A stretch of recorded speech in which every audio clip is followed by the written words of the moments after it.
Aceh Explore menampilkan halaqah dari Masjid Raya Baitur Rahman Banda Aceh. Subscribe, komen, like, dan share. Warahmatullahi wabarakatuh. Alhamdulillahil wahidil ahad, al-fardis samad, alladzi lam yalid wa lam yulad wa lam yakul lahu kufuwan ahad.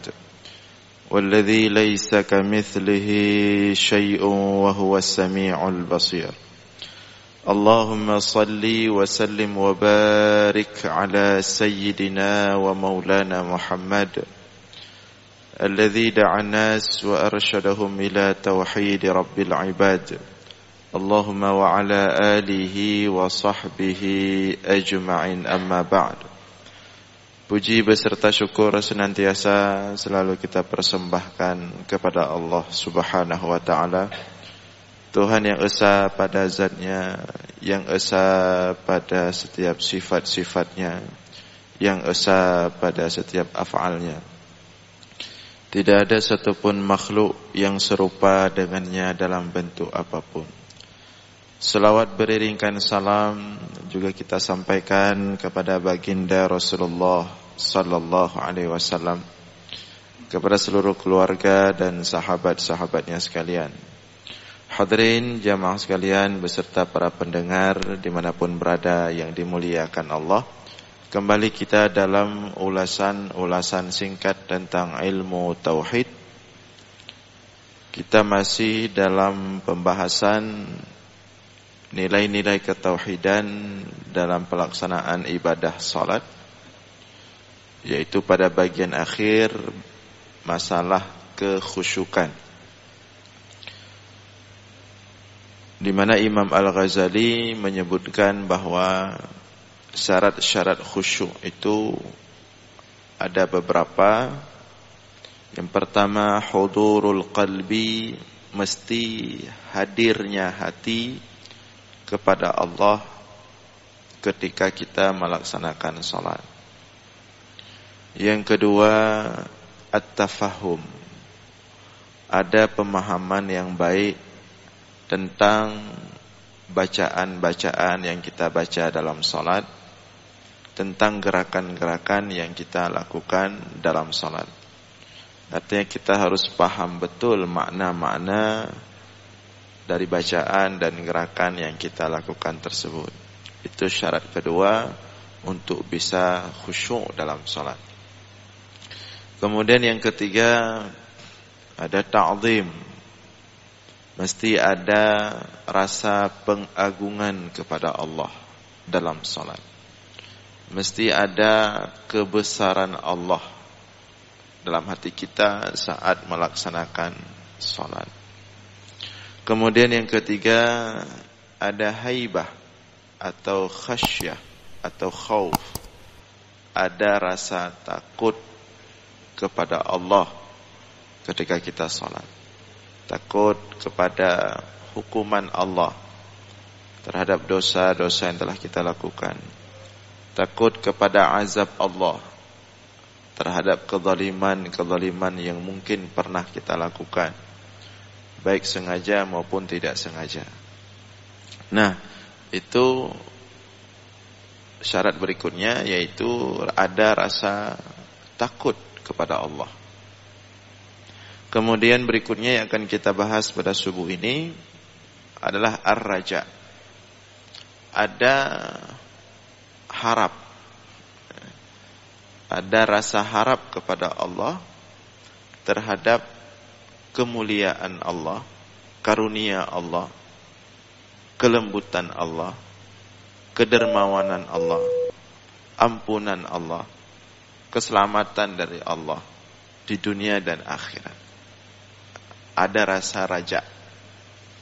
Jadi kalau kemarin kita membahas tentang ada rasa takut kepada Allah dengan menyebutkan nama-nama Allah yang memang membuat kita harus takut, membuat kita mengkhawatirkan diri kita sendiri. Jadi kalau sebelum kemarin itu kita membawa nama-nama Allah yang memang membuat kita terancam kehidupan kita di akhirat. Yang membuat kita merasa tidak layak mendapatkan kebaikan Allah dengan kondisi kita yang penuh dengan dosa, kesalahan, kekeliruan. Kemudian kita lihat nama-nama Allah Al-Muntaqim, Allah yang maha membalas dendam, Allah yang maha menghancurkan orang-orang yang semena-mena terhadap hamba-hambanya, Allah yang punya azab yang pedih, Allah yang maha pecemburu. Allah sangat cemburu sekali. Allah lebih cemburu daripada sepasang suami istri, si suami kepada istrinya, si istri kepada suaminya. Allah lebih cemburu. Jadi Allah tidak suka hambanya itu ada selain Allah dalam dirinya. Sangat cemburu Allah.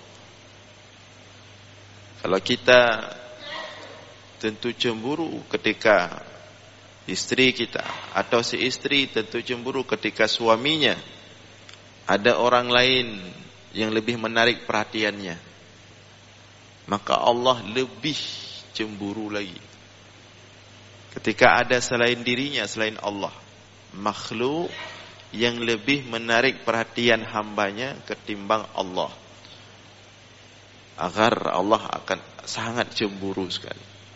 Dan kalau Allah sudah cemburu, maka siap-siaplah. Allah maha balas dendam. Maka kita sebutkan nanti dari akhirat, ada orang-orang yang ibadahnya bagus di dunia. Tapi kata Allah dari akhirat, kamu ambil aja pahalanya sama orang yang kamu persembahkan. Sama saya nggak ada pahalanya. Begitu cemburunya Allah. Orang-orang yang mempersembahkan hidupnya kepada selain Allah, mempersembahkan ibadahnya kepada selain Allah, nanti dari akhirat Allah katakan, kamu ambil saja sana sama orang yang kamu persembahkan, karena kamu beribadah bukan untukku. Itu dibalas oleh Allah. Maka ini membuat kita takut, membuat kita menjadi khawatir. Mungkin walaupun kita sudah bagus ibadah kita selama ini, belum untuk Allah.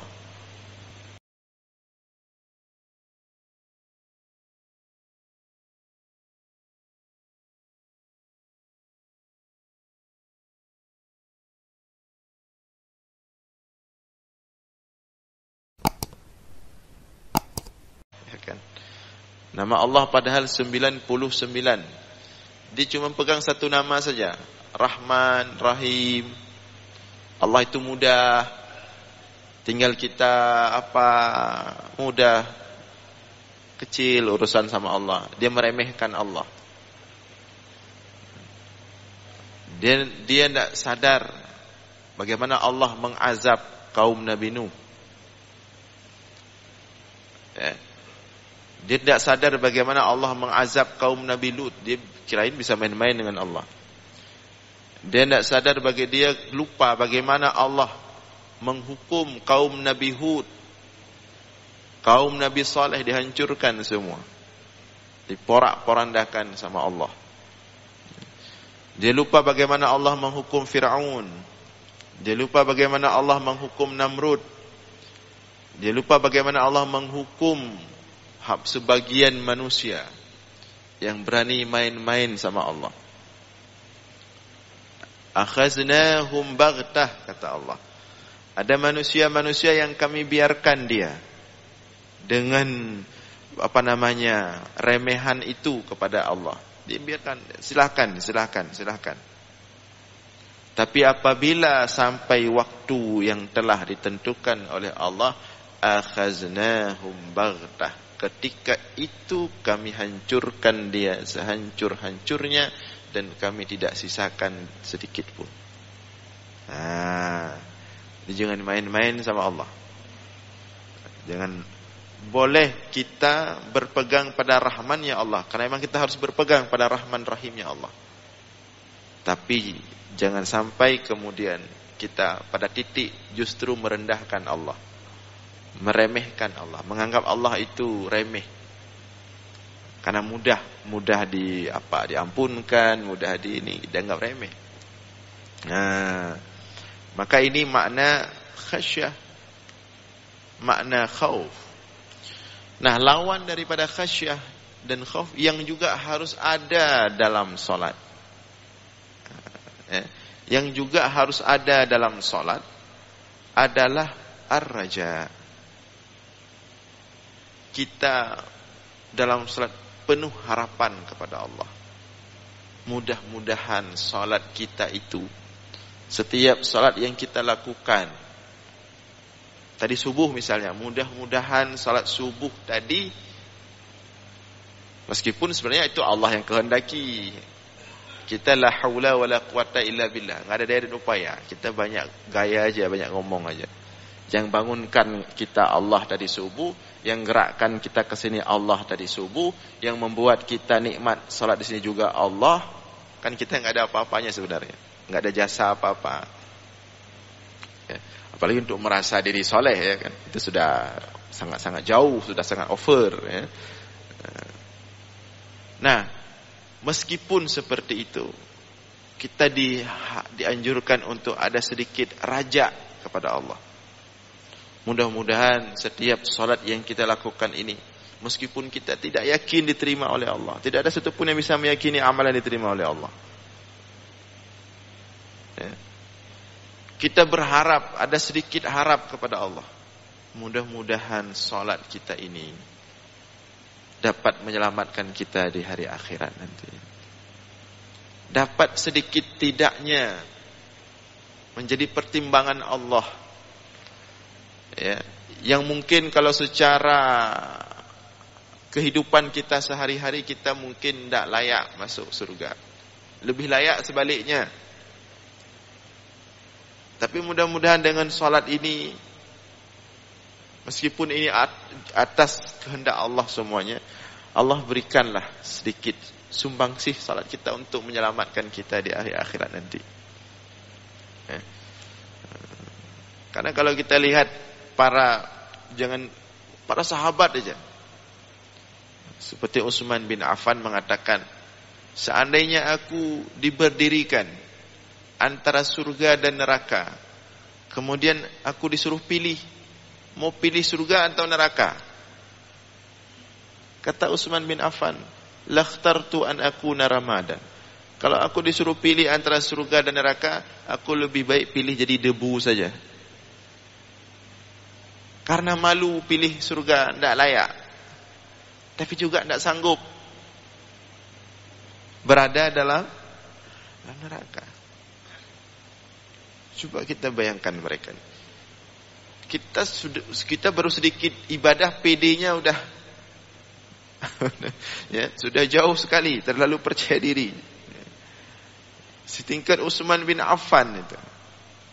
Siapa iman kita ini tidak ada apa-apa. Dikumpulkan manusia seluruh bumi hari ini, iman seluruh manusia satu bumi hari ini, orang beriman, ditimbang satu timbangan, kemudian ditaruh imannya satu orang Utsman bin Affan, kalah kita semua hari ini.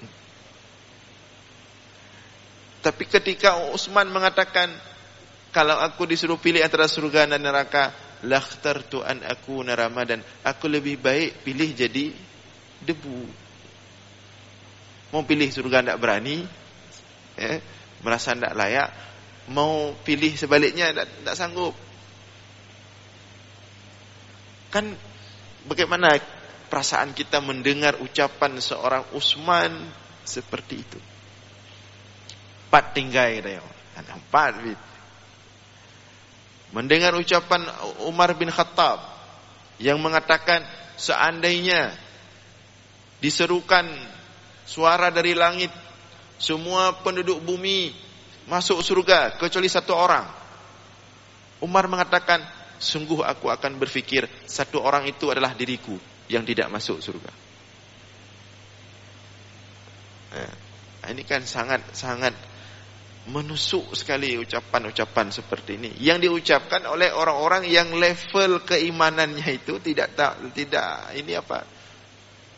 cilet-cilet.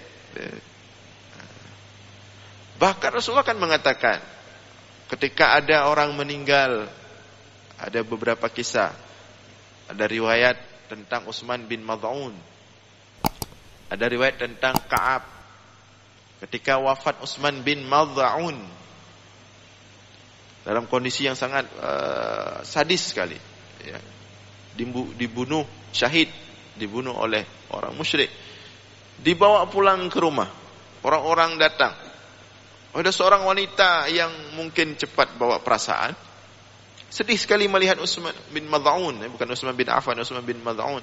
Maka perempuan ini namanya Ummul Ala, dia mengatakan, engkau pasti ahli surga wahai Utsman bin Mad'un.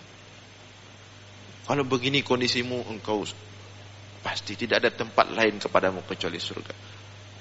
Langsung Rasulullah membalasnya, wa ma yudriki, dari mana kamu tahu? Kenapa kamu berani bilang, menjamin, memvonis seperti itu? Wa ma yudriki, dari mana kamu tahu?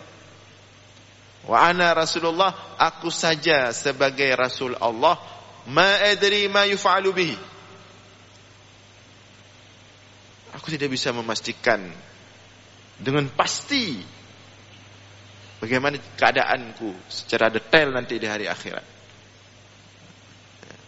Kemudian datang kita yang sholat kadang-kadang pertengahan waktu, kadang-kadang seringnya di akhir waktu. Kemudian begitu pede, merasa aman daripada azab Allah, merasa aman daripada hukuman Allah, merasa aman di hari akhirat. Jadi raja itu harus ada timbul takut dulu. Kalau enggak nanti hilang takutnya, raja saja tidak bisa. Dia cuma berharap, tapi takut tidak ada. Seperti orang malas beribadah. Orang malas beribadah, malas taat kepada Allah, tapi berharap baik, tidak bisa. Justru dia sebenarnya meremehkan Allah tanpa dia sadar.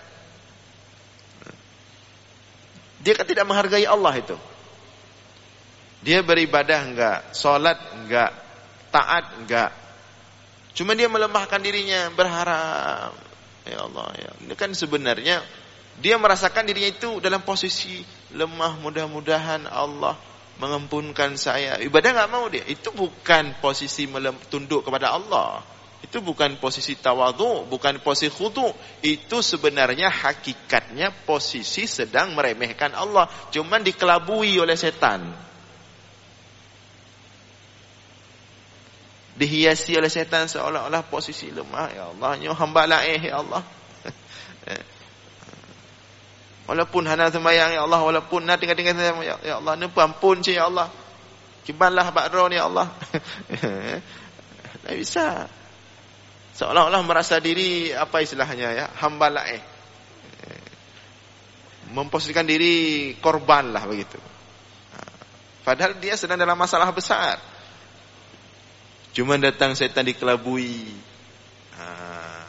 Sehingga orang ini akan terus seperti itu, enggak akan berubah-berubah dia. Karena dia cuma berpegang pada raja, berharap saja. Tidak ada khauf, tidak ada rasa takut, tidak ada khasyah. Maka antara khauf dan khasyah harus seimbang. Tidak boleh yang satunya lebih pada yang lain atau kurang dari, tidak boleh. Ini konsep Imam Ghazali. Tapi dia mengatakan ini konsep Imam Hasan Al-Basri dalam tasawuf, ya. Dalam kita beribadah kepada Allah harus ada khauf dan raja. Takut dulu, kemudian berharap. Takut hukuman Allah, takut azab Allah, tapi juga punya sedikit harapan. Nah, kalau berharap bagaimana kalau raja? Nah, disebutkan di sini oleh Imam Ghazali, fasababuhu, faktor untuk bisa timbul raja ini, ma'rifatu lutfillahi ta'ala wa karamihi wa amimi in'amihi wa lataifi san'ihi wa ma'rifatu sidqihi fi wa'dihi al-jannata bis salati. Cara untuk timbul rasa raja, rasa harap kepada Allah adalah dengan ma'rifatu lutfillahi ta'ala, mengetahui betul,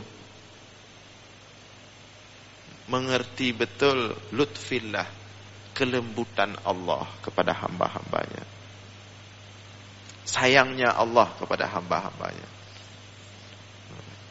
Memang sayangnya Allah tidak ada tandingan. Tapi ingat, harus khauf dulu. Harus takut dulu. Kalau tidak ada rasa takut, langsung masuk pada masalah sayangnya Allah, masuk syaitan nanti. Karena kalau kita lihat sayangnya Allah kepada hamba-hamba, dahsyat sekali. Dengan mengetahui bagaimana lembutnya Allah kepada hamba-hambanya, sayangnya Allah kepada hamba-hambanya, wa karamihi, dan kedermawanan Allah kepada hamba-hambanya, wa amimi in'amihi, dan luasnya karunia Allah kepada hamba-hambanya. Enggak ada yang dikasih lapar meskipun dia enggak beriman, dikasih makan juga sama Allah, dikasih enak juga hidupnya di dunia. Wa lataifi san'ihi, dan indahnya cara Allah memperlakukan hamba-hambanya. Ini dahsyat sekali kalau kita melihat bagaimana kasih sayang Allah ini, karunia Allah kepada hamba-hambanya, luasnya nikmat Allah kepada hamba-hambanya, dermawannya Allah kepada hamba-hambanya. Tidak usah jauh-jauh, ya. Ada seorang anak kecil, masih kecil sekali. Pada suatu ketika dia hilang dari pelukan ibunya dalam keramaian. Di dalam sebuah keramaian, orang ramai sekali, ribuan. Ada seorang ibu punya anak masih kecil digendong. Karena orang lain suka lihat anak itu, diambil. Nah, biasalah digendong bentar. Kok datang orang lain suka, digendong lama orang lagi. Terus digendong, sampai nggak tahu kemana anak itu dalam keramaian. Maka ibunya itu mulai susah, gelisah. Mana anak saya? Siapa yang gendong sekarang? Nggak tahu lagi kemana. Teriak dia, cari kanan kiri kanan, sana sini nggak nampak. Akhirnya dia menangis. Namanya seorang ibu hilang anaknya dalam gendongannya, menangis. Ternyata si anak pun sedang mencari-cari ibunya. Dia sudah merasa kehilangan ibunya. Yo kakak ni oleh sosok maklum. Maklum. Maka anak itu pun mencari-cari ibunya sambil menangis. Dalam waktu yang lama, kemudian tiba-tiba berjumpa keduanya. Si ibu yang kehilangan anaknya, si anak yang kehilangan ibunya berjumpa. Ketika berjumpa, lari dua-duanya, berpelukan, kemudian nangis sejadi-jadinya. Pemandangan itu menarik perhatian orang-orang yang ramai sekali waktu itu. Terharu melihat bagaimana cinta seorang ibu kepada anaknya, dan melihat bagaimana cinta anak kepada ibunya. Tidak bisa lepas dari ibunya. Orang ramai terharu melihat pemandangan itu. Kata Rasulullah yang juga ada di situ, Rasulullah mengatakan kepada orang-orang di situ, "Atadhunnuna anna hadhihi tarihah waladaha finnar?" Bagaimana pendapat kalian? Mungkinkah ibu ini melemparkan anaknya ini dalam api? Sontak para sahabat mengatakan, "La ya Rasul, tidak mungkin. Seorang ibu yang sangat cinta seperti ini kepada anaknya, tidak mungkin dilemparkan dalam api. Mau bagaimanapun anaknya, namanya seorang ibu, orang tua, mau sejelek apapun, sejahat apapun, anaknya tetap nomor satu. Nggak mungkin dilemparkan dalam api." Apa kata Rasulullah? "Fallahu arhamu bi'ibadihi min hadhihi biwaladiha." Ketahuilah oleh kalian semua, Allah lebih mencintai hamba-hambanya daripada cinta si ibu ini kepada anaknya. Mafhumnya apa? Kalau si ibu ini tidak mungkin melemparkan anaknya dalam api, mungkinkah Allah melemparkan hamba-hambanya dalam neraka? Kasih sayang Allah. Dalam hadis qudsi, innal arda sesungguhnya innas sama tasta'zin, sesungguhnya setiap langit itu setiap hari minta izin sama Allah untuk dihantamkan manusia dengan langit, dijatuhkan langit, hancur manusia. Tidak sanggup lihat langit ni. Kerjaan manusia tiap hari di muka bumi, buat maksiat, buat ini, buat mungkar, buat kekejian. Sanggup lihat dia. Dia akan tahu langit, lihat kita ni ngapain. Setiap hari langit minta izin sama Allah. Ya Allah, saya hancurkan saja manusia ini. Tak tahu diri mereka. Wa innal arda tasta'zin, bumi juga minta izin. Ya Allah, saya balikkan bumi ini, biar manusia-manusia ini yang kita tanamkan, kita kuburkan dalam-dalam, tidak layak hidup. Gunung juga minta izin, laut minta izin untuk menghancurkan manusia, tidak sanggup lihat. Tapi apa kata Allah? Innakum lam takhluquhum. Wahai langit, wahai bumi, wahai gunung-gunung, kalian tidak menciptakan mereka manusia. Aku yang menciptakan mereka. Pembelaan Allah untuk kita manusia, sayangnya Allah untuk kita manusia. Idza dzakarani 'abdi fi nafsihi, dzakartuhu fi nafsi. Kata Allah, kalau hambaku menyebutku dalam kesendirian, akan kusebut dia dalam kesendirian juga. Kalau dia menyebutku di tempat ramai, akan kusebut dia di tempat yang lebih ramai dahsyat lagi. Kalau dia berjalan kepadaku dengan jalan kaki, aku akan berlari kepadanya. Bagaimana kasih sayang Allah?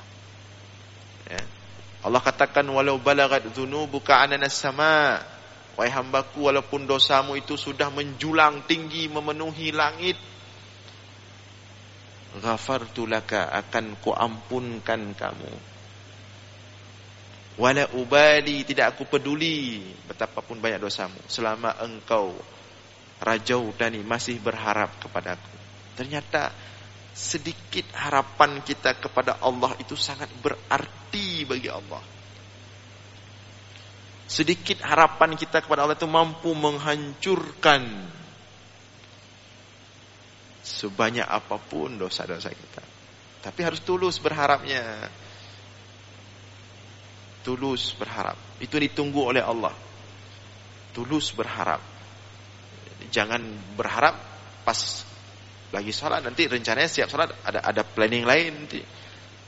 Lagi salat berharap dulu, mudah-mudahan diampunkan, nanti kita buat dosa lagi. Itu enggak tulus, ya. Ini tulus berharap kepada Allah. Itu ditunggu oleh Allah. Maka Allah katakan, wasari'u ila maghfiratin min rabbikum, kan ditunggu oleh Allah. Cepat ke sini, cepat ke sini, cepat. Dalam ayat yang lain, fafirru, lari. Kalau kita analogikan, ibarat seorang ayah melihat anaknya kata tateh merangkak, dipanggil oleh seorang ayah itu anaknya, cepat. Allah lebih dari itu, menunggu kita selalu. Yubtishu yadahu bil-lail liyatuba musii'un nahar. Setiap malam Allah menghamparkan tangannya, memberikan peluang, menunggu orang-orang bertaubat yang berdosa di siang hari. Aina min mustaghfirin, mana orang-orang bertaubat? Ditunggu sama Allah. Ada yang enggak sanggup bangun malam, ditunggu siang hari. Wa yubtishu yadahu bin nahar, dan Allah menghamparkan tangannya di siang hari. Coba bagaimana lagi? Kiban loh. Mana pendosa-pendosa di malam hari? Dihamparkan tangannya oleh Allah. Maksudnya ditunggu. Ditunggu. Seperti seorang orang tua menghamparkan tangannya, pegang tangan anaknya, dibawa, diselamatkan. Allah lebih daripada itu. Kemudian wala ta'ifi sanaihi, kita perlu melihat juga bagaimana kisah-kisah kasih sayang Allah kepada umat-umat terdahulu juga. Kisah si pembunuh 100 orang itu, bagaimana diampunkan oleh Allah dosa-dosanya, gara-gara dia berada 1 langkah kaki lebih dekat dengan orang-orang saleh. Tapi tulus, intinya tulus tuh, tapi ini ya. Dia telah membunuh 100 orang. Dia telah bunuh 99. Datang dia ke seseorang ahli ibadah. Dia tanya, saya sudah bunuh 99. Tapi saya mau bertaubat. Tidak sanggup lagi. Kata orang ahli ibadah itu, mendengar dia sudah bunuh 99 orang. Kata orang ahli ibadah itu, enggak ada taubat. Apa taubat kamu? Enggak ada taubat. Hancur kamu di akhirat nanti. Maka dia lengkapin 100, dia bunuh dengku itu. Kemudian lengkap 100, hatinya berguncang. Dia jumpa ahli ibadah yang lain yang juga seorang ulama. Dia tanya kepada ulama itu, saya ingin bertaubat, sudah bunuh 100 orang. Kata ulama itu, ada jalan taubat, tapi dengan syarat. Kamu harus meninggalkan tempatmu itu. Karena tempatmu itu fiha qaumun su. Tinggal di situ orang-orang buruk. Kamu harus hijrah, berangkat ke negeri sana, di sana banyak orang-orang saleh, kamu tinggal di sana. Maka berangkat dia. Di tengah perjalanan meninggal. Berebutan malaikat rahmah dengan malaikat azab. Berebutan. Ingin siapa yang berhak membawa pulang roh itu? Apakah malaikat rahmah, malaikat penuh kasih sayang, yang akan memegang roh itu, atau malaikat azab? Berebutan. Sampai ke situ dua-dua malaikat itu terjadi perebutan yang luar biasa. Apa kata Allah? Coba ukur perjalanan yang sudah dia tempuh. Apakah dia lebih dekat ke tempat orang-orang saleh, atau dia masih lebih dekat ke tempat asalnya, tempat orang-orang su, orang-orang buruk itu. Diukur cuman 1 langkah dekat dengan orang-orang saleh, tapi tulus niatnya. Diampunkan seluruh dosa-dosanya. Nah kan kalau kita dengar seperti ini kan besar sekali rahmat Allah. Baik sekali. Tidak ada tandingan baik Allah. Tidak ada tandingan kasih sayang Allah. Bagaimana Allah memasukkan seorang wanita baghiyah, wanita pelacur, gara-gara hatinya tulus memberikan seteguk air pada seekor anjing yang haus. Apalagi misalnya kita-kita yang adalah sedikit-sedikit amal soleh. Kita berharap ada raja dalam salat. Ya Allah, memang masih sedikit ibadah saya, tapi mudah-mudahan sedikit ini bisa menyelamatkan saya daripada api neraka, bisa menyelamatkan saya daripada azab kubur. Harap kepada Allah. Nah, tapi sekali lagi kita wanti-wanti, sebelum berharap harus ada khauf. Karena kalau sebelum khauf langsung berharap, rawan. Dia begitu dengar langsung hadis tentang pembunuh tadi. Kalau dia enggak ada rasa takut, apa yang dia bayangkan? Muthirtuh mentang pampun dosa, pulang baru duaro tapo. Kan bisa bahaya itu, salah-salah. Jadi harus seimbang khauf dan raja itu. Makanya ketika Allah mengatakan walillahil asmaul husna, Allah punya 99 nama, harus dipelajari semua. Jangan diambil cuma yang pertama, 90 yang lain ditinggalkan. Tidak bisa. Sehingga seimbang. Nah, jadi ini makna raja dalam salat. Dan yakin. Di antara makna raja kita yakin terhadap balasan Allah. kepada orang-orang salat. Ya, bahwa orang-orang salat itu memang surga balasannya. Ditanya sama sahabat, "Wahai Rasulullah, saya pengen masuk surga dan bersamamu di surga. Bagaimana caranya?" Jawab Rasulullah, "A'inni 'alaika bikathratis sujud." Kalau kamu mau masuk surga dan dikumpulkan bersamaku, caranya tolong. Dia minta tolong sama Rasulullah. A'inni, tolong perbanyak sujud kepada Allah. Artinya banyak salat. Kita berharap seperti itu. Mudah-mudahan dengan kita banyak salat, ya Allah, kumpulkan saya bersama baginda Rasulullah sallallahu alaihi wasallam. Berharap seperti itu. Kemudian imba'asa, apabila rasa ini telah timbul dalam hati, khauf sudah ada tadi, raja harap kepada Allah juga sudah ada, imba'asa min majmu'ihima ar-raja, ya. Jadi apabila kasih sayang Allah sudah kita dapatkan, artinya sudah kita pahami bagaimana, kemudian kita yakin Allah pasti membalas setiap kebaikan hambanya, tidak ingkar janji, maka ketika itu timbullah rasa raja dalam hati. Demikian, insyaallah kita lanjutkan subuh Jumat depan. Mudah-mudahan ada manfaat. Aqulu qauli hadza wa astaghfirullah li wa lakum. Wassalamu alaikum warahmatullahi wabarakatuh.